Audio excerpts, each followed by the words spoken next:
Hola, chicos, ¿me ven? Hola. Hola, ¿me escuchan ahora? Sí, profe, se Hola. escucha. Ay, bien, bueno, muchas gracias. Gracias por esperar. Tuvimos unos inconvenientes técnicos para ingresar, así que bueno, por eso la demora, ¿sí? ¿Me escuchan y me ven? Todos los que están presentes, que parece son poquitos. Si alguno se fue por estos 15 minutos que tardé en entrar, y que creo que también ustedes estaban esperando, avísenle por favor que ingresen, ¿sí? Dale. ¿Me Ahí escuchan? pongo en el grupo, profe, que ya abrieron la Por sala. favor. Sí, hubo mucha gente que se fue, espero que no.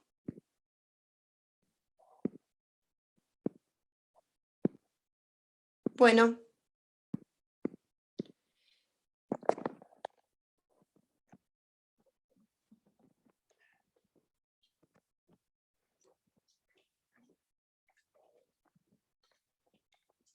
No veo la imagen de nadie, veo solamente figuras con un redondito y nada abajo, así que parece como si estuviese hablando sola, no veo ninguna cara. Veo pocas caras moviéndose, la de Pamela veo, por ejemplo, la de Maya, la de Ramiro, y no veo mucho más. Acá veo algunas más, bueno. Buenas tardes, porque ver así figuras casi no humanas es bastante complicado para dar una clase. Espero que estén del otro lado y que me puedan escuchar bien. Bien, bueno, bienvenidos a esta segunda parte. Conmigo todavía no habían tenido clase después del examen. Espero que no les haya sido complicada la realización del examen en su momento. Tengo entendido que en esta segunda parte nosotros vamos a seguir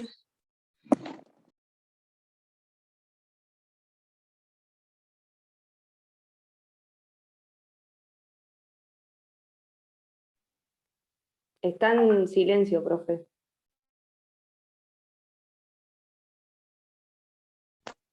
Profe, se le mutió el micrófono. ya veo. Ahí está, ¿ahí me escuchan? Ahora sí se Ahora sí, escucha. bueno. Espero que me vean y que me escuchen. Y yo espero también verlos y escucharlos a ustedes. Bien, bueno, vamos a comenzar. Hoy tenemos pensado arrancar la unidad temática número 10, que es la incorporación de nuevos grupos vulnerables, así se titula esa unidad temática. Acá vamos a ver básicamente 3 grupos vulnerables: la discapacidad, la ancianidad y los aborígenes o los grupos originarios. Este es un tema que en su extensión en realidad lo ven nada más que acá, y por eso por ahí en el examen también se hace mucho hincapié en estas cuestiones, ¿sí? Así que más que nada, porque si el examen va a seguir siendo así con esta forma de preguntas o de múltiples choice, suelen haber preguntas de estos temas en el examen. Quiero que esto lo tengan presente como para prestar atención, ¿sí?, a las clases. Vamos a tener 3 clases, en una vamos a desarrollar cada uno de estos grupos vulnerables. Hoy vamos a empezar con la discapacidad. Como material bibliográfico para la discapacidad, yo creo que ustedes ya en otras materias están yendo físicamente a la facultad. ¿Esto es así o no? ¿Hola? Sí, profe, es así. Ah, bueno.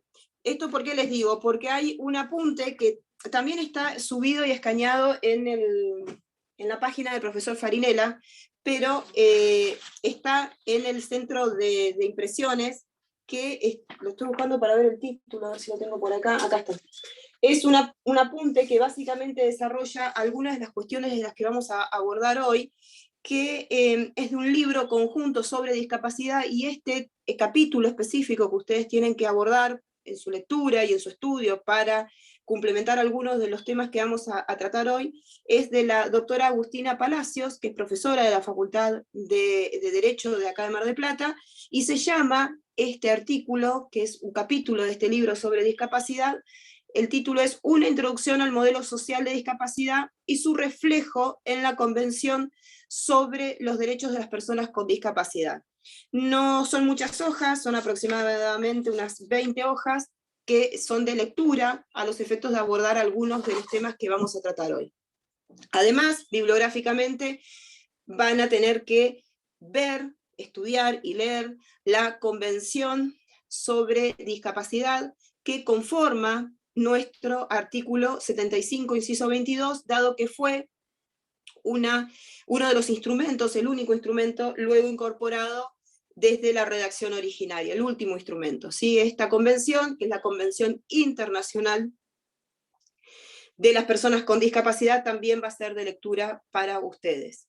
Y por último, hay dos fallos de la Corte Interamericana de Derechos Humanos que también conforman la plataforma bibliográfica para poder abordar todos los temas correspondientes a esta parte de esta unidad temática número 10, y que estos fallos son Ximénez López contra Brasil, y el otro es uno que ustedes ya de algún modo vieron, fundamentalmente cuando abordaron las cuestiones de niñez, que es el fallo Furlan, ¿sí?, contra República Argentina, que si no recuerdan, es el niño que había sido adquirido una discapacidad sobreviviente por estar jugando en un predio que pertenecía a el ejército argentino, el Ejército Nacional Argentino. Bueno, este es más o menos el panorama bibliográfico que ustedes tienen que abordar para este tema de la unidad temática número 10. Dicho esto, pues, igualmente me van preguntando todo lo que consideren pertinente. Vamos a comenzar a abordar algo que yo quiero que ustedes piensen, y que por ahí lógicamente es más fácil darlo y tratarlo cuando estamos en forma presencial, pero también acá me interesa que ustedes piensen o traigan a colación un tema que en realidad pivotea todos estos grupos vulnerables, o todos estos nuevos y emergentes grupos, algunos de los cuales vimos en la primera parte, como las cuestiones relacionadas con los niños, las cuestiones relacionadas con el género. Ahora vemos 3 grupos vulnerables específicos: discapacidad, ancianidad, los aborígenes. Esto quiero que ustedes lo repiensen, y lo piensen en el sentido de qué estamos hablando cuando hablamos de estos grupos, ¿sí? Porque si ustedes se ponen a pensar, en realidad creo que todos vamos a coincidir que estos grupos pertenecen a seres humanos. ¿Esto es así o no? Sí, bien. O sea, partimos que todos son seres humanos. Y ustedes saben que todos los instrumentos relacionados o atinentes a derechos humanos, instrumentos internacionales, instrumentos nacionales, fundamentalmente los que son aquellos de carácter general, como la Convención de San José de Costa Rica, o el Pacto Internacional de los Derechos Civiles y Políticos, incluso la Declaración Universal de Derechos Civiles y Políticos. Todos estos instrumentos, precisamente cuando norman, reglamentan, establecen derechos, reconocen derechos, los reconocen para todos los seres humanos. Entonces yo quiero que ustedes piensen y repiensen la razón por la cual sobre determinados grupos tienen que existir estas cuestiones que implican un estamento legislativo específico, que implica que se tenga que poner un foco de atención especial para que estos grupos puedan acceder a determinados derechos que normalmente podrían llegar a acceder solamente y en función de las reglas generales establecidas en los documentos de carácter general. A ver, ¿a alguien se le ocurre cuál es la razón o qué es lo que está en juego cuando tenemos que, como sociedad, tener reglamentado y previsto estamentos especiales para que determinados grupos o determinadas franjas etarias o determinados sectores de la sociedad puedan acceder a el ejercicio de derechos que son de todos, ¿sí? Hay mucha gente que se está yendo, se ve que esta clase no les está gustando, me parece, ¿no? Mucha gente que está huyendo de este espacio virtual, y otros que me pusieron así como figuritas nada más. Bueno, a ver, los que están así presentes los voy a torturar. ¿Alguno sabe o a alguno se le ocurre pensar cuál es la razón por la cual De repente tenemos que legislar sobre personas con discapacidad, específicamente. ¿Por qué tenemos que legislar sobre personas con discapacidad? ¿No son personas? ¿No ingresan dentro del concepto de todo que establece el artículo 1 en adelante del Pacto de San José de Costa Rica? ¿No ingresan dentro del concepto de todos los seres humanos que establece el Pacto Internacional de los Derechos Civiles y Políticos? ¿Por qué razón tenemos que nosotros tener como seres humanos, además, establecimientos especiales de legislación respecto de, por ejemplo, la discapacidad, que es lo que vamos a ver hoy? Porque no son capaces de hecho. ¿No? No, no viene por ahí. Porque los niños, ¿por qué tienen que estar también? O los ancianos. Son grupos Nicolás, vulnerables. tu abuelo o tu abuela, ¿son capaces? ¿Son seres humanos? Sí.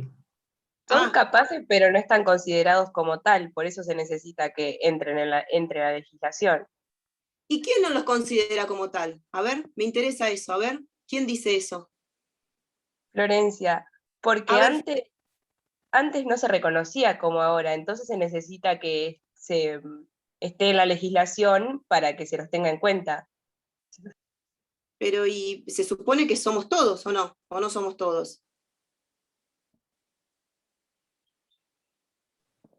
Porque Claro. si vos vas, una vez yo les mandé a hacer en una comisión, en una cursada, un trabajo práctico que les encantó, después de que seguramente cuando lo estaban haciendo se habrán acordado de toda mi ascendencia, que se relacionaba con esto, de que ustedes, los instrumentos internacionales de carácter general, busquen si hay algún artículo que no hace alusión a todos.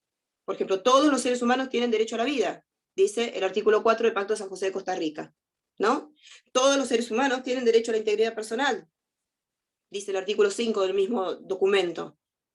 Y así sucesivamente, los documentos de carácter general establecen el concepto de todos, y parece que todos no son todos, ¿no? Parece que ahí hay alguna cuestión que hace que ese concepto de todos efectivamente no involucre a aquellos componentes de la sociedad que no reúnen determinadas características, que no sé quién las define, pero que tienen que ser definidas desde un lugar de poder. Por eso, en algún momento social, las mujeres no ingresábamos dentro de ese concepto de todos. Por eso, en algún momento social, y bastante cercano en el tiempo, lo que nos llama a nosotros, hoy, los discapacitados, tampoco ingresaban dentro de ese concepto de todos, ¿sí? Al punto que ahora yo les voy a contar algunos modelos de cómo la sociedad se iba relacionando con la discapacidad, que los discapacitados, las personas que poseían determinadas discapacidades, eran totalmente excluidos de la sociedad al punto de matarlos. Porque alguien definió que no eran seres humanos. O esta cuestión de determinar quiénes componen este concepto de todos, hacía que este tipo de personas con determinadas características pareciera que no ingresaban dentro del estamento de todos, ¿sí? Yo les traigo cuento esto porque cuando hablamos de estos grupos, en definitiva, lo que estamos tratando es el concepto de derecho a la identidad, por un lado, derecho a ser uno mismo, y el derecho a la diferencia. ¿Cómo se confrontan estos dos derechos? El derecho a la identidad, al derecho a la mismidad, decía Vidal Campos, a ser uno mismo, y el derecho a la diferencia dentro de una sociedad. Y cómo este confronte de estos dos derechos, en definitiva, hace el concepto del pluralismo, hace el concepto de que todos los que somos individualmente ejercemos nuestro derecho, y aquellos que tenemos el derecho a ser diferentes dentro de una sociedad, ejercemos el pluralismo y el respeto hacia el otro. Y solamente esto se puede dar en un contexto donde hablamos de una premisa fundamental, que es el ejercicio democrático de un gobierno. Y además, esto solamente se puede dar en un marco adecuado del derecho a la igualdad, dentro, por supuesto, de un contexto de ejercicio democrático del gobierno. Y en tanto y en cuanto esto pueda llegar a darse, este confronte entre el derecho a ser uno mismo, el derecho a la diversidad, en un contexto en un contexto de ejercicio democrático de un gobierno, que implica, a su vez, el derecho por un lado de la igualdad y por el otro lado a la diversidad, que parecen que se chocaran, pero en definitiva hacen al derecho a la libertad. Esto por ahí que les parece un poco teórico, es fundamental que ustedes lo entiendan a los efectos de poder comprender cuál es la razón por la cual se tienen que legislar, o es necesario que en determinadas sociedades, la nuestra, se legislen sobre grupos que pareciera que no ingresan dentro del concepto de todos. Concepto de todos que yo les pido, si ustedes quieren y si les interesa el tema, que releven, y no les estoy mintiendo, están en absolutamente todos, valga la redundancia, los instrumentos internacionales, incluso de jerarquía constitucional, que son de carácter general. Ustedes van a ir a la Convención Internacional sobre Derechos Civiles y Políticos, o a la Convención Internacional sobre Derechos Económicos, Sociales y Culturales, o al Pacto de San José de Costa Rica, y ustedes van a advertir cómo cada uno de los artículos que legisla el derecho a la vida, el derecho a la integridad personal, el derecho a la libertad de expresión, habla de todos. No dice solamente los hombres que tengan determinada edad, que trabajen, que no sean discapacitados, que no sean aborígenes, que no sean extranjeros. O sea, el concepto de todos está súper reducido. Ustedes van a ver que los instrumentos no dicen eso. O sea, los instrumentos internacionales incluyen un concepto de todos, que si nosotros no entendemos teóricamente un adecuado ejercicio de el derecho a la identidad, el derecho a la diferencia, el derecho a la igualdad, el derecho a la diversidad, en un contexto de ejercicio democrático del gobierno, no vamos a poder nunca ingresar a analizar que ese concepto de todos involucra efectivamente a todos los componentes de la sociedad. ¿Sí? Entonces, esta introducción que yo quiero que ustedes tengan como marco teórico, al que le interesa, hay un libro y un artículo también en el Centro de Impresiones, que es de Luigi Ferrajoli, que es del libro, que es de un libro escrito por él, y precisamente en este artículo que se los quiero dar bien, a ver si lo tengo acá, a ver si lo tengo. Creo que acá no tengo la copia de esto. Bueno, no lo tengo, pero el libro de Luigi Ferrajoli, al que no conoce, es un autor muy importante, que si ustedes quieren empezar a leerlo, estaría muy bueno.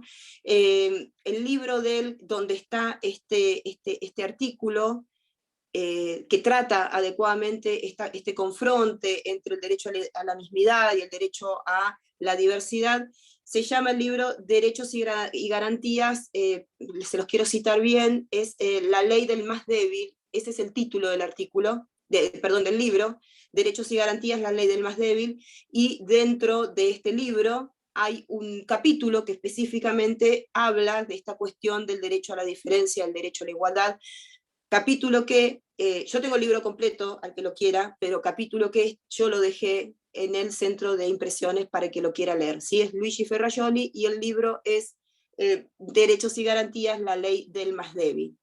Es un solo capítulo que yo les dejé a los efectos de que ustedes puedan analizar y contextualizar estas cuestiones relacionadas a por qué tenemos que estar tratando como sociedad legislaciones o estamentos específicos para determinadas situaciones sociales o para determinadas poblaciones que componen la sociedad. En este caso, el que nos compete hoy es el de los discapacitados. Dicho esto, y a modo de introducción, y a modo de que ustedes puedan pensar y repensar un poco de qué estamos hablando y de qué vamos a hablar hoy, voy a comenzar a abordar cómo el Estado se fue relacionando a lo largo de la historia, y voy a hacer un raconto así bastante salteado, con la discapacidad, con las personas con discapacidad. Ustedes van a ver, y esto precisamente está en el artículo de la profesora Palacios, que en un primer momento, y esto ustedes lo van a relacionar incluso a los que son un poco cinéfilos y ven películas, y bueno, y se van a acordar de algunas cuestiones, En un momento el Estado se relacionaba con las personas con discapacidad en un modelo que se denominó teóricamente modelo de la prescindencia. ¿Por qué? Porque la sociedad entendía que la vida de una persona discapacitada no merecía ser vivida, por más cruel que esto a ustedes les parezca, y esto viene a cuento de que en algún momento las personas con discapacidad eran directamente asesinadas. En la Grecia antigua, por ejemplo, existía un método que era el eugenismo, y ahí surgió esta cuestión de los infanticidios, o sea, las personas con discapacidad no eran insertas dentro de la sociedad, ¿sí? Porque eran vidas que no merecían ser vividas, eran vidas que no se podían incorporar en el desarrollo de una sociedad.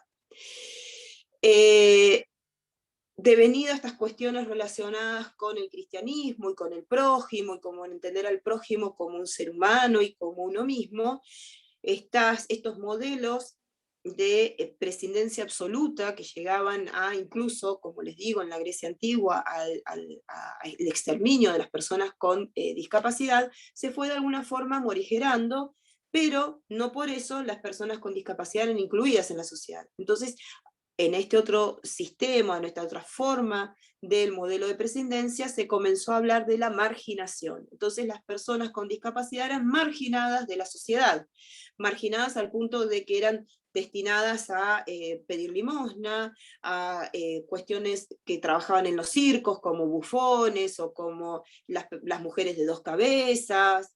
Todo esto hace alusión a este periodo de marginación de las personas con discapacidad. ¿Por qué? Porque de alguna forma se intentaba explicar esta cuestión de la discapacidad como que era devenida de una formación de pecado. Entonces, como no era una persona, o era una persona que había nacido en un contexto pecaminoso, y por eso las características físicas distintas de un ser humano normal, implicaban que tenga que ser marginada de la sociedad. No los mataban, vivían, pero seguían teniendo vidas que no merecían ser vividas e integradas socialmente, ¿sí? ¿Qué pasó? Pasaron las guerras mundiales. ¿Y qué pasó en las guerras mundiales? Hombres normales, empezaron luego de la guerra mundial, aquellos que vinieron vivos, a ser personas discapacitadas. Hombres normales, ¿sí? Aquellos que se fueron con 2 piernas, vinieron por ahí con una. Aquellos que no eran discapacitados antes, volvieron como discapacitados. Y ahí teníamos un problema.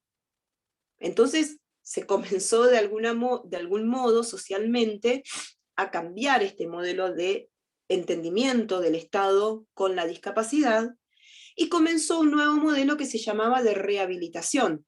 Entonces se propendía a que la persona con discapacidad sea rehabilitada y reinserta en la sociedad. Para las que hacen, o los que hacen Pilates, el método Joseph Pilates data de esta época, precisamente de las épocas de entreguerras. Joseph Pilates, a través de esas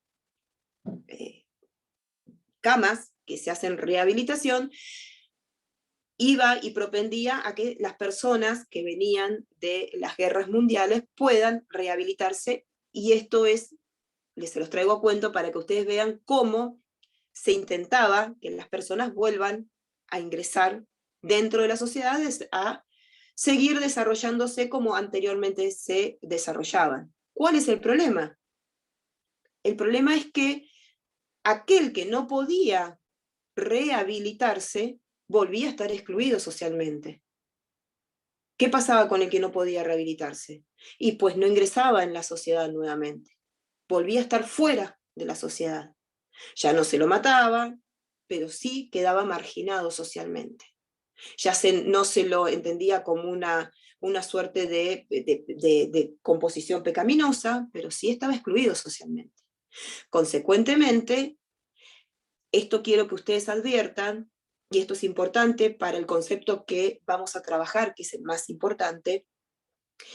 Esta cuestión de la discapacidad, incluso en el modelo de rehabilitación, estaba puesta y estaba orientada solamente y centrada solamente en la persona discapacitada. Pareciera, dentro de este modelo, que la persona con discapacidad era la que tendría que cargar este peso de ser una persona discapacitada. El peso de la rehabilitación, el peso de si no se rehabilitaba, qué hacía, el peso de no estar incorporada socialmente a lo que hacía antes de estar discapacitada. Y este modelo, si bien es una evolución del modelo anterior, y que precisamente surge entre guerras, y una de las razones por la que surge es esta cuestión de que muchas personas fueron normales y volvieron discapacitadas de la guerra, y necesitaban de alguna forma seguir desarrollando su vida, implicaba esto, poner el centro de atención de la rehabilitación, de la reintegración, del restablecimiento dentro de una sociedad en la propia persona discapacitada.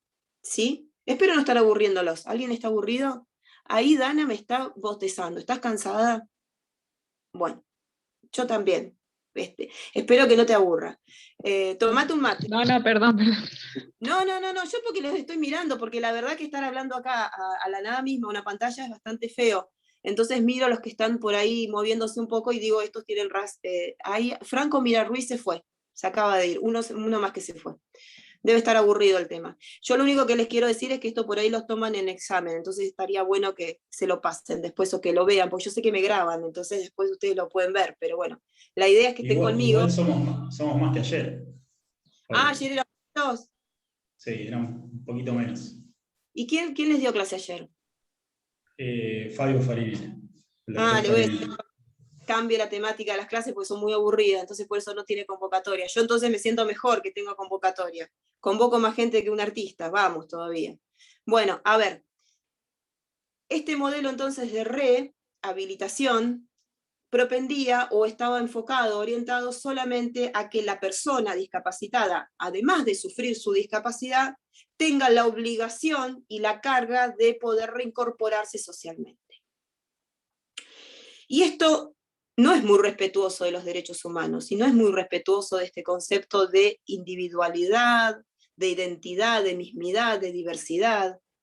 Todo ser humano tiene una vida que tiene que ser digna, todo ser humano tiene una vida que tiene que ser digna e incorporarse, poder desarrollar su vida de acuerdo a su plan y con la mayor cantidad de posibilidades a los efectos de poder desarrollarse humanamente. Bajo estas ópticas, bajo estas premisas, comenzó a generarse un nuevo concepto de relación del Estado, de la sociedad con la discapacidad. Y este es el concepto que introniza la Convención Internacional, por un lado, de las personas con discapacidad, que como les dije, conforma por el sistema que establece el artículo 75, nuestro 75, inciso 22, es uno de los documentos que fueron de jerarquía constitucional luego de la reforma del 94, y además hay una convención interamericana sobre el mismo tema, pero que no tiene jerarquía constitucional. Este es el concepto que introniza esta convención, y que básicamente también está tratado en los dos casos de la Corte Interamericana de Derechos Humanos que yo les traje, y que los tienen que leer, por lo menos en el abstract y en el resumen. ¿Cuál es este concepto? Este es el concepto social de discapacidad. ¿Y qué implica el concepto social de discapacidad? Implica que el foco de atención, concepto social de discapacidad, implica que el foco de atención de la discapacidad y de las consecuencias que genera la discapacidad para que la persona discapacitada pueda desarrollar sus derechos, está en la sociedad y no en la persona. Se cambia el foco de avistaje del derecho de la persona a poder ingresar dentro de la sociedad y desarrollar sus derechos. Y esto que parece un chino básico, porque no sé si lo están entendiendo demasiado, quiere decir que si una persona con discapacidad no puede ejercer sus derechos, es la sociedad la que tiene que cambiar, porque todos somos iguales y todos tenemos la posibilidad y todos tendríamos que ejercer nuestros derechos. Se los voy a explicar antes de ingresar a los conceptos teóricos que trae la legislación, en algo que es muy gráfico. Si todos queremos topar el transporte público de pasajeros, los que tenemos dos piernas lo podemos hacer, ¿no? Los que están en silla de ruedas están bastante complicados. salvo que esporádicamente esperen un colectivo que tenga la plataforma que baja, ¿sí? ¿Me van siguiendo? Bueno, quiere decir que el derecho a deambular, el derecho a la circulación, un derecho bastante básico, para las personas con discapacidad está limitado, ¿no? Y ahora que hay algún que otro colectivo que tiene el piso bajo para que las personas puedan, mediante la activación de ese piso, poder ingresar al transporte público de pasajeros. Bueno, el concepto social de discapacidad significa que, o propendería a que, todos los transportes públicos tengan la accesibilidad, y este es un concepto muy importante para las personas con discapacidad, que introniza además la Convención sobre las personas con discapacidad, la Convención Internacional y la Interamericana. El concepto de accesibilidad, el concepto de eliminar todo tipo de barreras. Ustedes imagínense una persona ciega que quiere cruzar una calle, y que un semáforo no es un semáforo sonoro. Está complicada para cruzar una calle, ¿no? Y estoy hablando del derecho a la circulación. Un adulto mayor con algún grado de discapacidad que quiera realizar algún trámite en el ANSES con internet. Imagínense para mí que se me complicó y meterme en el Zoom porque tenía algún problema técnico, y con la facultad que me tiene que dar el alta, y que soy una persona relativamente con 2 manos, con una cabeza que trabaja y con 2 piernas. Ustedes imagínense el conflicto que tiene una persona que no tiene la accesibilidad a los conocimientos técnicos específicos, por más básicos que parecieran ser, para poder ejercer sus derechos a peticionar. ¿Me van siguiendo? La accesibilidad es un concepto fundamental y hacia un derecho de las personas con discapacidad, y conforma este concepto social de discapacidad, que implica que la sociedad tiene que propender a eliminar todas las barreras existentes a los efectos de que todas las personas puedan ejercer todos los derechos. Ustedes imagínense, a ver Ramiro, ahí que te veo, seguro que te veo sentado, ¿no? Pero vos sí, tenés 2 manos y tenés 2 piernas. ¿Qué pasa si mañana... Estaba tomando nota. No, pero por eso, ¿qué pasa si mañana, Dios no quiera, te fracturás una pierna y tenés que andar en muletas? Y tenés que subirte a un colectivo con escaleras y con baranda. ¿Cómo haces? O sea, el concepto social de discapacidad implica que si Ramiro mañana se fractura una pierna, pueda seguir yendo a la facultad en colectivo. ¿Por qué? Porque la barrera para la circulación es una barrera social, no es una barrera de él. ¿Me van siguiendo? Bueno, lo mismo sucede con todas las discapacidades. Y acá les voy a introducir otro tema más, que por ahí a veces es bastante complicado. Y que nosotros, los que somos normales, y pensamos que tenemos las posibilidades de definir derechos de otros, decidimos que eso no se puede hacer. ¿Ustedes entienden que una persona con una discapacidad Down puede casarse? ¿Puede ejercer su derecho civil a casarse? ¿Qué les parece? ¿Puede tener hijos? Sí, ¿Sí? ¿Por qué? y porque es una persona, al igual que todos, nada más que tiene un síndrome de Down, nada más. O sea, una enfermedad. Sí, bueno, es un discapacitado. No, porque es una persona, no es una persona neurotípica, pero tienen que tener las mismas oportunidades. O sea, las personas con síndrome de Down por lo general se casan porque es una manera de sentirse iguales al resto de las personas. De sentirse iguales, o sea que no son iguales para Dana. No, o ¿No? sea, sí, ¿Son iguales o no son iguales? no Porque son eso sí. personas neurotípicas, o sea, no tienen las mismas facultades, son personas además que se enferman más, que los niveles de vida, o sea, la expectativa de vida es menor, llevan otros cuidados, o sea, Sí, ante sí, la ley para mí pero- son iguales, pero no son iguales. No voy a ser igual a hoy. Y no voy ¿Cómo? a ser igual. No se Si escuchó. tengo que cortar las 2 piernas y ando en silla de ruedas, tampoco voy a ser igual. O sea, El va a hecho tener que tener unos cuidados diferentes. O sea, las Pero no- personas... cuidados pasa por el ejercicio de los derechos. Porque Pero cada los persona... derechos los puede ejercer igual, digamos. Claro, Alguien yo con estoy síndrome hablando de Down del... y alguien que no tenga. claro. A ver, ¿quién me...? Ay, alguien se cayó. Alguien me estaba hablando y no habla más. ¿Quién es la que hablaba? No los veo. Yo Bueno. hablé, pero no sé Ah, si era yo la ya. que... Sí, puede ser. No te escuché.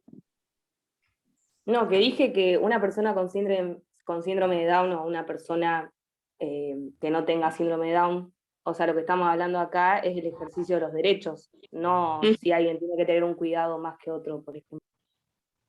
Claro, no, en ese punto coincido porque en realidad necesitamos cuidados específicos porque somos seres humanos, ¿no? Es más, yo si hoy, por ejemplo, no tengo los lentes, te puedo asegurar que no veo demasiado, y eso implica un rasgo de discapacidad visual, ¿sí?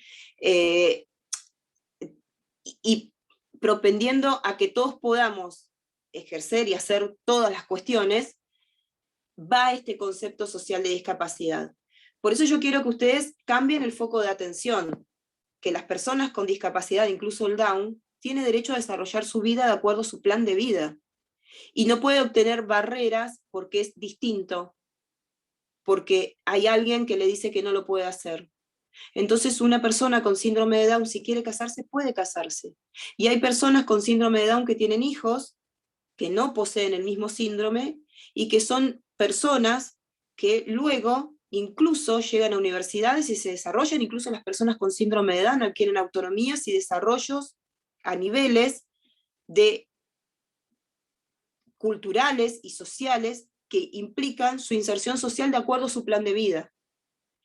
Ese es el concepto social de discapacidad, es que puedan hacer lo que quieran hacer y que la barrera no esté puesta en la sociedad, que si una persona con síndrome de Down quiera casarse, no encuentre una barrera legal que diga que no pueda casarse.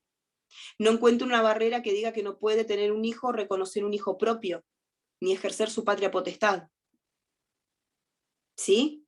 Y les traigo a cuento esto porque por eso es un tema sensible que ustedes dicen, ay no, ¿cómo una persona con síndrome de Down? Porque desde la óptica que tenemos socialmente, por eso se los traigo, los vemos como personas que son casi unas criaturas en forma perpetua. ¿Sí? Porque en los niños vemos esa evolución progresiva que hace a su autonomía y a su desarrollo progresivo de su derecho. Pero nosotros como sociedad vemos a las personas con síndrome de Down como en niñez permanente, en no posibilidad de autonomía, ni de autonomizarse, ni de ejercicio de derechos de una sociedad adulta. Esa es la mirada que tenemos. Y esa es la mirada que nosotros tendremos que cambiar de acuerdo a lo que marca la Convención Internacional sobre las Personas con Discapacidad. No te estoy retando, Dana, te estoy diciendo las cosas. No, de hecho quería aclarar algo, que yo creo que Para... tienen igualdad de derechos, nada más que yo vivo con una terapeuta ocupacional, entonces como que puedo ver la mirada desde como desde la enfermedad y todo eso, desde la condición, que no es una enfermedad siquiera. Por eso yo hablaba de lo neurotípico y no de, o sea, para mí sí tienen igualdad de derechos, o sea, igual, para mí son iguales ante la ley, pero estaba hablando de lo neurotípico, Pero cada persona, cada persona puede tener una individualidad, y de hecho lo tiene, que hace que requiera circunstancias especiales incluso para su desarrollo. Por ejemplo, yo voy al psicólogo, y no sé qué puede pasar si no voy al psicólogo. Pero igual yo no estaba hablando de, cuando hablaba de igualdad, me fui más para ese lado que para el lado de la ley, se me mezclaron las carreras. No, yo te entiendo. Solamente te estaba diciendo esto para que te despiertes, nada más. Despreocupate. No, sí, estoy despierta. Me atacó un bicho recién, así que Bueno, que no fui yo el bicho, ¿no? Espero. No. Bien. Bueno, a ver, quiero que entiendan esto. Quiero que entiendan que en el concepto social de discapacidad, que ustedes lo van a ver y que está tratado en la Convención sobre todas las personas con discapacidad, la Convención Internacional sobre la que quiero que ustedes hagan especial foco de atención, lo van a ver básicamente desarrollado en el artículo 1 de la Convención. Ahí está el concepto, en el artículo 1, párrafo 2 de la Convención, y además ustedes lo van a ver en el preámbulo de la Convención, si mal no recuerdo, es en el inciso E. ustedes ahí van a encontrar el concepto social de discapacidad, que básicamente lo quería encontrar, a ver a la convención si la tengo por acá, para que ustedes lo tengan presente y encuentren este desarrollo conceptual. Si es en el inciso E del preámbulo de la convención, dice: reconociendo que la discapacidad es un concepto que evoluciona y que resulta de la interacción entre las personas con deficiencias, y las barreras debidas a la actitud y al entorno que evitan su participación plena y efectiva en la sociedad en igualdad de condiciones que los demás. Este es el inciso E del preámbulo de la Convención Internacional que conforma nuestro artículo 75, inciso 22. Y luego el artículo 1 de la misma convención, que no se los voy a leer, pero que en definitiva desarrolla este concepto, también trae intronizado este concepto social de discapacidad, que implica que la sociedad tiene que eliminar todas las barreras que impiden, barreras físicas, barreras legales, que impiden que las personas con discapacidad puedan desarrollar todos sus derechos de acuerdo a su plan de vida. Nada más y nada menos que incorporar a las personas con discapacidad en el concepto de todos que traen los instrumentos internacionales cuando legislan los derechos. Esto es algo trascendente, es algo importante, es algo que cambia el foco de atención, es algo que implica que las personas con discapacidad son incorporadas en el concepto de todos social para poder ejercer derechos. A ver,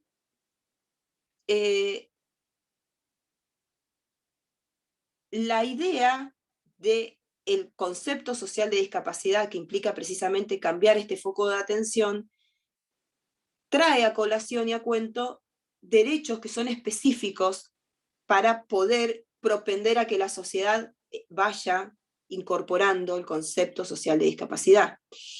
Y estos derechos son, obviamente, el derecho que yo ya se los introduje, de la igualdad, el respeto a la dignidad, a la libertad, a la inclusión social, pero además, como principios específicos, ustedes van a ver que la Convención trae la vida independiente de las personas con discapacidad, y esto es muy importante, ¿sí? Es la no dependencia del discapacitado, la posibilidad de tener una vida de acuerdo a su plan, como la diagramó, como intenta poder realizarlo, que no encuentre barreras para hacerlo, que pueda desarrollar una vida independiente, con las particularidades que tenemos todos, pero una vida independiente y autónoma.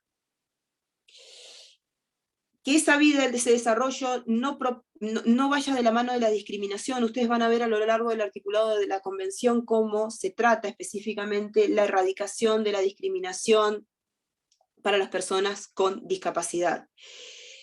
La posibilidad de participación de las personas con discapacidad en todos los estamentos sociales, y que esto sea además garantizado por el Estado, ¿sí?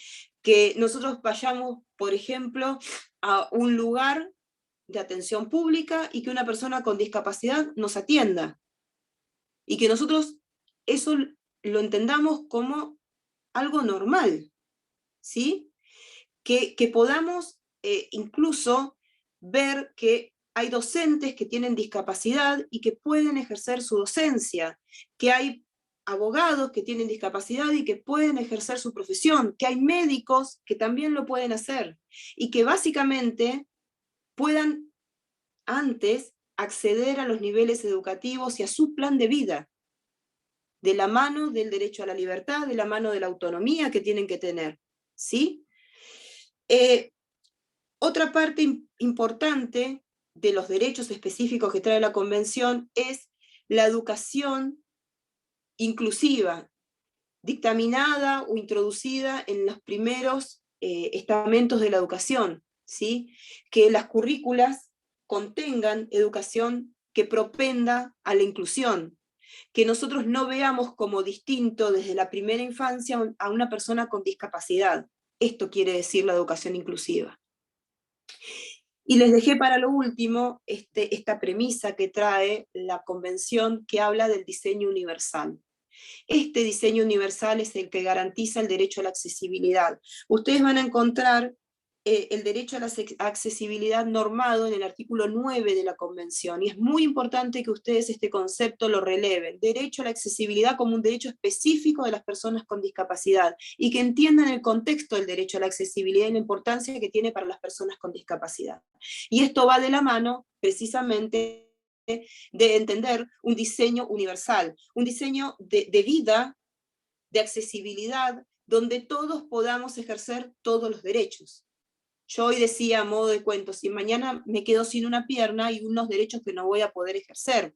Bueno, la idea es propender a que si yo mañana me rompo una pierna y adquiero una discapacidad, tengo una discapacidad adquirida en forma permanente, o transitoria, si es que solamente me la rompo y después la voy a volver a tener en mi funcionalidad, pueda seguir ejerciendo y desarrollando mi vida de la misma manera que lo venía haciendo antes. Y no tenga un quiebre, además del de la pierna, en mi vida y en el desarrollo de mi vida. Esto se logra comprender, no sé si me explico adecuadamente, ¿sí?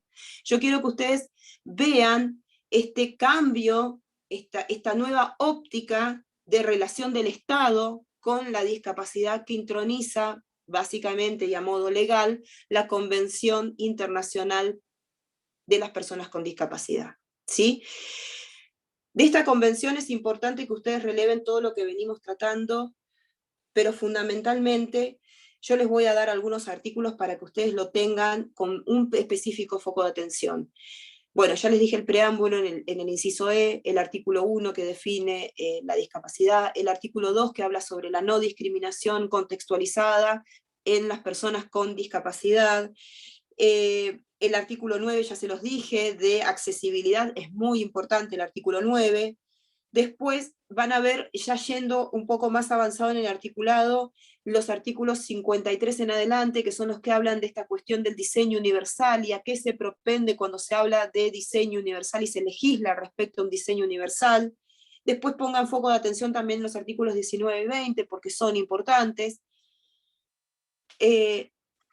Bueno, a ver, después, esto más o menos para que ustedes tengan un pantallazo de qué es este modelo social de discapacidad. Que quiero que lean la convención. La convención es material bibliográfico obligatorio, ¿sí? Para este tema. Empiecen por leer la convención. Ustedes van a ver en la segunda parte de la convención, hay, más o menos en el artículo 34 en adelante, la propia convención crea un comité, que es un estamento que propende a la aplicabilidad y al contralor de la aplicabilidad de la convención y de los derechos que se norman en la convención, respecto de los estados partes que adhieren al instrumento.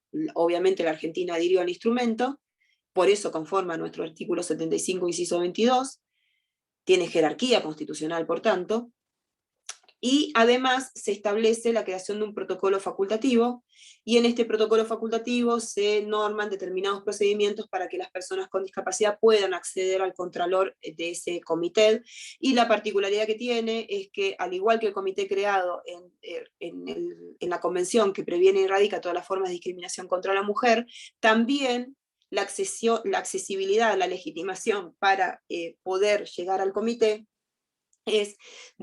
puede ser de las personas en forma individual, y esto es importante porque en general ustedes ya saben que a los organismos internacionales no llegamos nosotros individualmente. Entonces, bueno, esto es un avance en materia de garantizar derechos para las personas con discapacidad.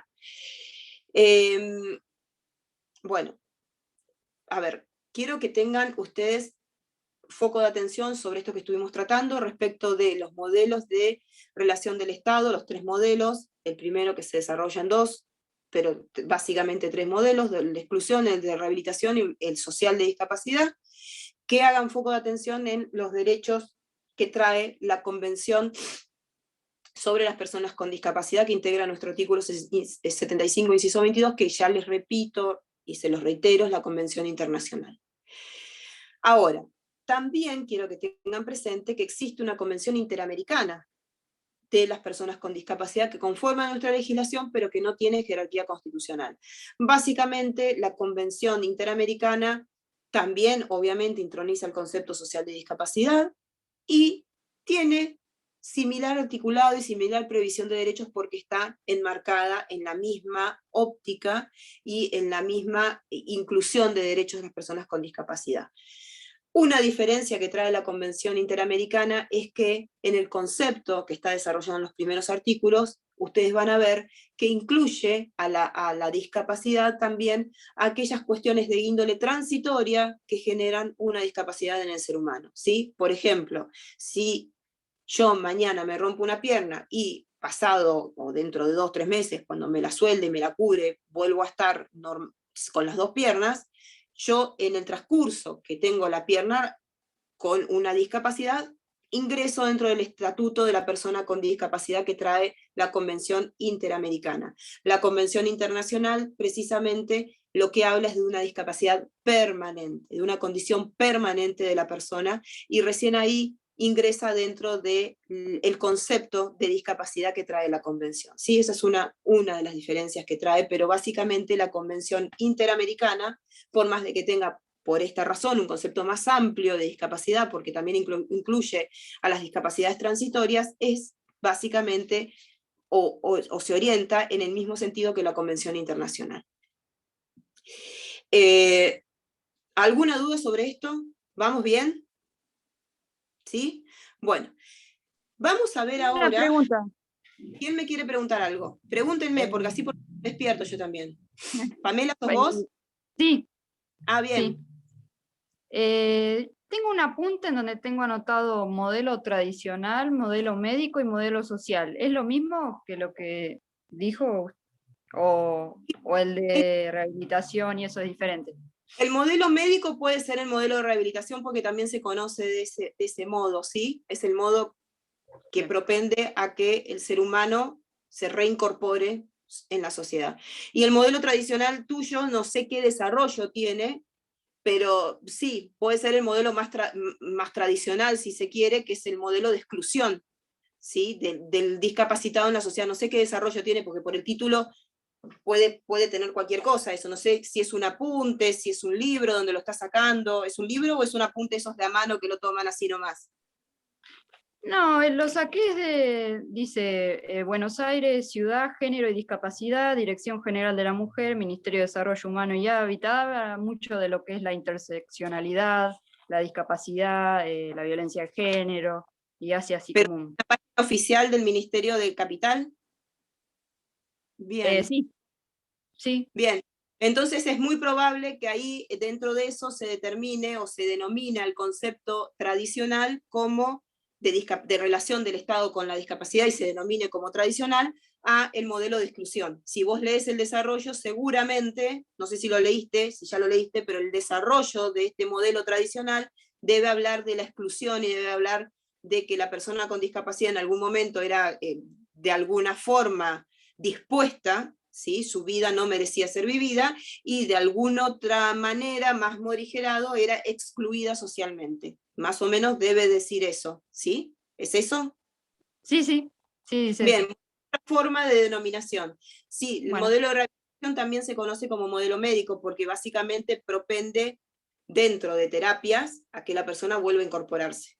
Pero la crítica que tiene este modelo es que el foco de atención está puesto en la persona con discapacidad. ¿Sí? Bien. ¿Está Gracias. bien, Pamela? Perfecto. No, de nada. ¿Alguien tiene alguna pregunta más sobre esto? ¿No? Bueno, vamos a avanzar un poco más sobre lo que pide el programa. A ver si tengo acá el programa para no perderme ningún temita. Bien. Vamos a ver un poco los casos que trae el programa. Si ustedes ven, bueno, acá solamente menciona Ximénez López con Brasil. Ximénez López con Brasil es uno de los casos donde la Corte Interamericana de Derechos Humanos precisamente habla de este modelo social de discapacidad. El otro caso es el caso que yo ya les mencioné al principio, les cité como soporte bibliográfico para esta parte, que es el caso Furlan, que ustedes más o menos ya lo conocen, pero quizás no hicieron este avistaje de los conceptos de discapacidad que trae el caso. A ver, el caso de Ximénez López, para empezar a abordarlo, es un caso donde lo que a mí más me interesa de este caso es que ustedes vean cómo la Corte Interamericana trae y trata un concepto que es muy importante, que es el concepto de autonomía de la persona con discapacidad, y el concepto de respeto a su integridad personal. ¿Sí? ¿Qué pasó con Ximénez López? Ximénez López era un hombre de 30 años, brasilero, ¿sí? El caso es contra Brasil, que tenía una discapacidad psíquica que precisamente requería determinadas atenciones específicas. En ese marco es internado, este caso, los hechos son de 1999, ¿sí? La Corte Interamericana, si mal no recuerdo, ingresó a tratar el caso recién, o tuvo conocimiento del caso recién en el año 2006, si mal no recuerdo, pero los hechos son del 99 en Brasil. Ximénez López es internado por su mamá en un lugar, un hospicio, donde precisamente se trataba específicamente a personas con este tipo de discapacidades. Es internado un día 1 de octubre de ese año, 1999. Ese mismo día, de acuerdo a lo que se releva en la historia clínica, Ximénez López, dentro del lugar de internación, tuvo algún tipo de inconveniente que llevó a que no quiera salir de un baño y tenga que ser dispuesto su cuerpo a través de métodos de sujeción. Los métodos de sujeción que se utilizan en este ámbito y que la Corte Interamericana entendió que atentaban contra el derecho a la integridad personal son básicamente los chalecos de fuerza, ¿sí? Atarlos, presionarlos, evitar que tengan movilidad. Esto pasó ese mismo día. La madre de Ximénez López lo va a ver a los 3 días. Cuando lo va a ver a los 3 días, lo ve lesionado, todavía dispuesto en un método de sujeción, con las manos atadas, sucio, con olor a excremento. Y Ximénez López, bueno, ella hace los reclamos que podía hacer en el lugar, y Ximénez López ese mismo día, o sea, luego de 3 días de estar internado, fallece. Este es el caso que llega a la Corte Interamericana de Derechos Humanos. Llega después de que el Estado brasilero siquiera haya podido determinar las responsabilidades, porque no tuvieron un acceso adecuado a las garantías judiciales específicas, los familiares y los reclamantes, para determinar las responsabilidades del contexto en el que aconteció este hecho. Por eso ustedes van a ver que hay mucho desarrollo en este caso respecto de las garantías judiciales, de peticionar a las autoridades, del artículo 8 y del artículo 25 de la Convención de Derechos Humanos. Pero lo que a mí me interesa que ustedes hagan más foco de atención es cuando la Corte Interamericana trae y trata la cuestión relacionada con la dignidad de la persona, con la autonomía de la persona y con la utilización de estos métodos de sujeción como cómo violentan y cómo afrentan la integridad personal. Y cómo la Corte marca algunas pautas diciendo, por más de que sea una persona con discapacidad que eventualmente pueda llegar a tener algún tipo de brote psicótico que pueda implicar vulnerar sus propios derechos y afectar derechos de terceros en un contexto determinado, el método de sujeción empleado tiene que ser específico y por el menor tiempo posible, porque si no, se está vulnerando el derecho a la integridad personal, porque una persona con discapacidad también tiene derecho a su integridad personal, que implica básicamente no tener ningún método de sujeción sobre su cuerpo, ¿sí? Esto es lo que más me interesa que ustedes traten y desarrollen y lean y comprendan respecto de los hechos de Ximénez López y respecto del tratamiento que hace la Corte Interamericana de este caso. Obviamente que Brasil fue condenado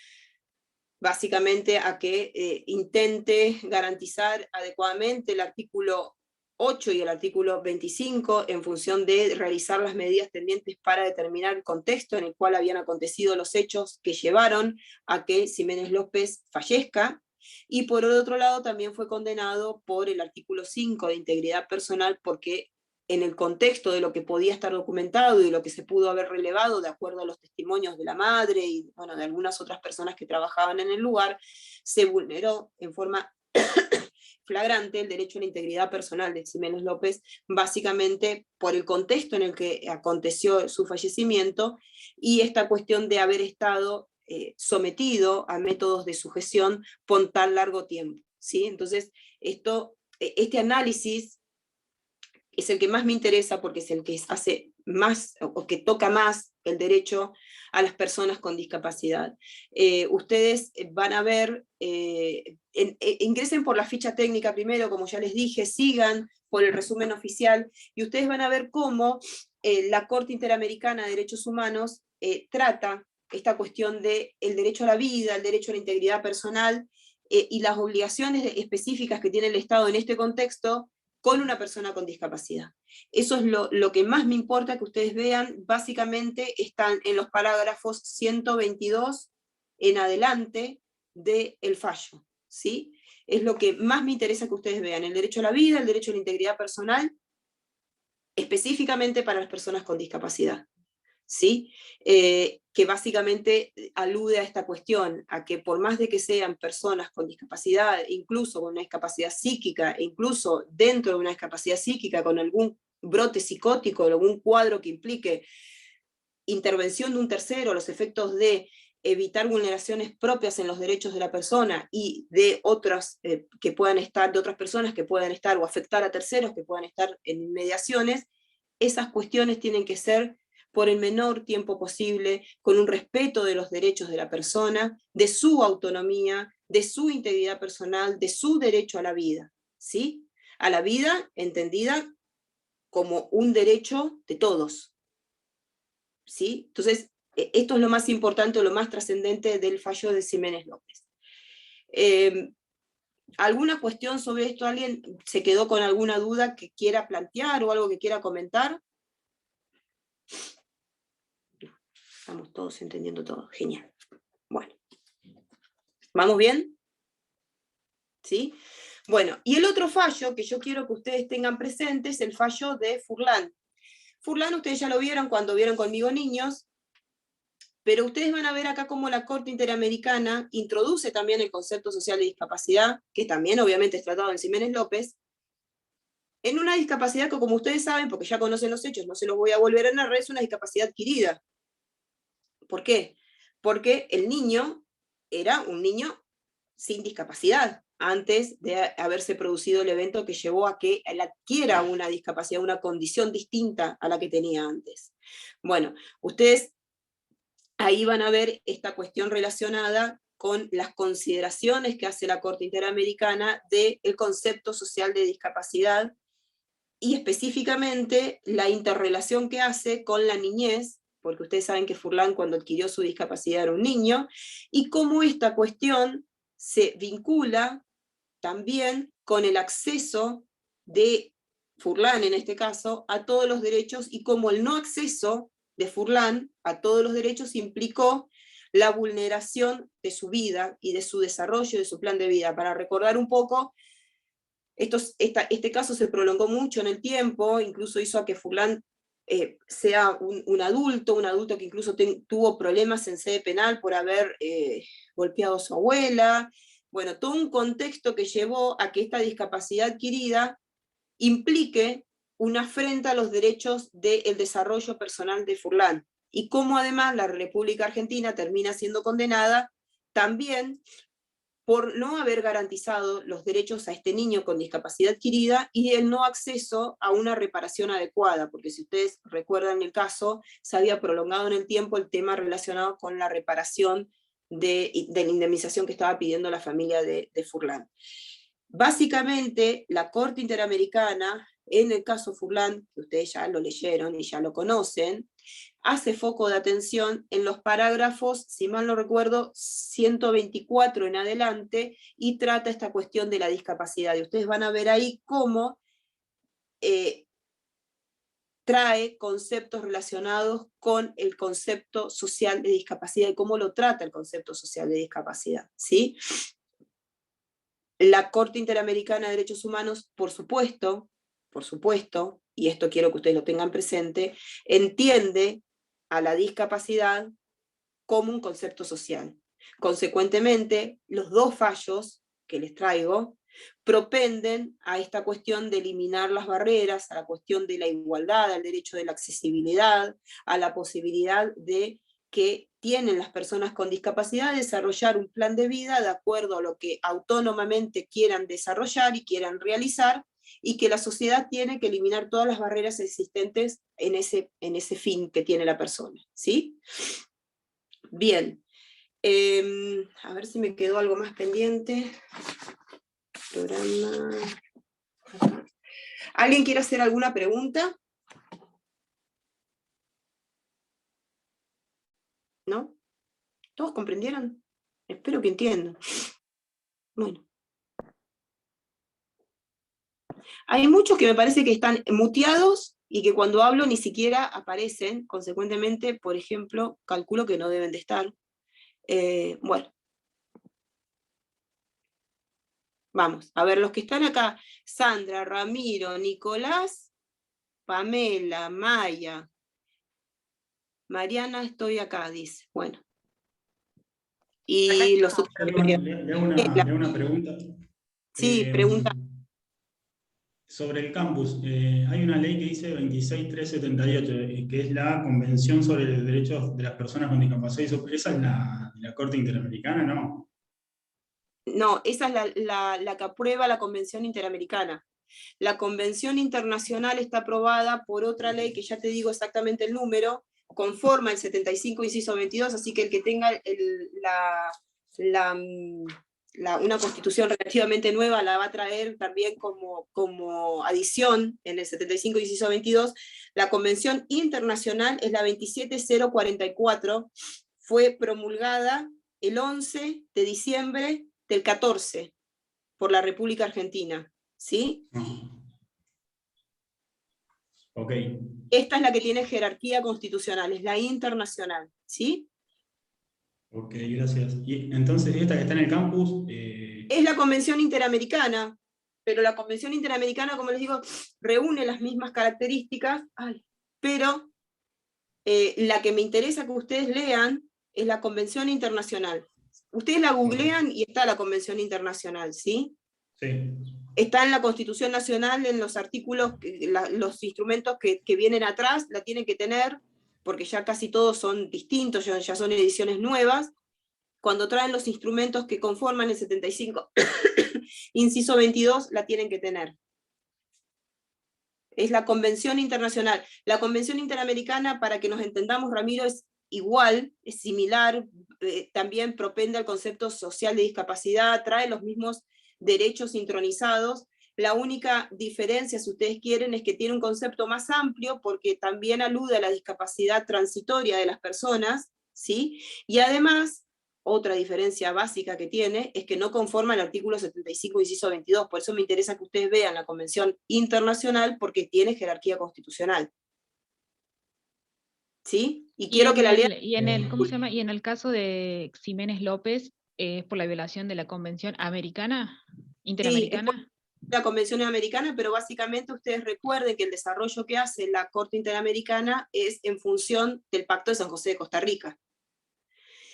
Luego, y muy bien tu pregunta orientada porque me trajo a colación un tema que no les dije, obviamente también acá hay una suerte de concepto de corpus iuris internacional en materia de discapacidad. ¿Por qué? Porque la convención, el Pacto de San José de Costa Rica, alude tangencialmente a la discapacidad. Consecuentemente, la Corte Interamericana en Ximénez López básicamente lo que hace es traer, y ustedes van a encontrar la cita expresa de artículos que se relacionan con la Convención Interamericana de las Personas con Discapacidad, conformando de este modo también un corpus iuris internacional en materia de personas con discapacidad. Y ustedes saben que este concepto, que es similar al que vimos en Derecho de los Niños, lo que hace es enriquecer derechos, ¿sí? Extraer más derechos a las personas a cuyo estamento se está haciendo alusión. ¿Me van siguiendo? ¿Sí? Bien. Estabas bastante despierta, Dana, ¿eh? Bien. Buena pregunta. Bien. Sí, bostecé un ratito nomás. Bueno, pero bien. Aunque Sí, sea sí. cuando estamos hablando, pero bien. Prestaba atención. Me interesaba el tema. Perfecto. Bueno.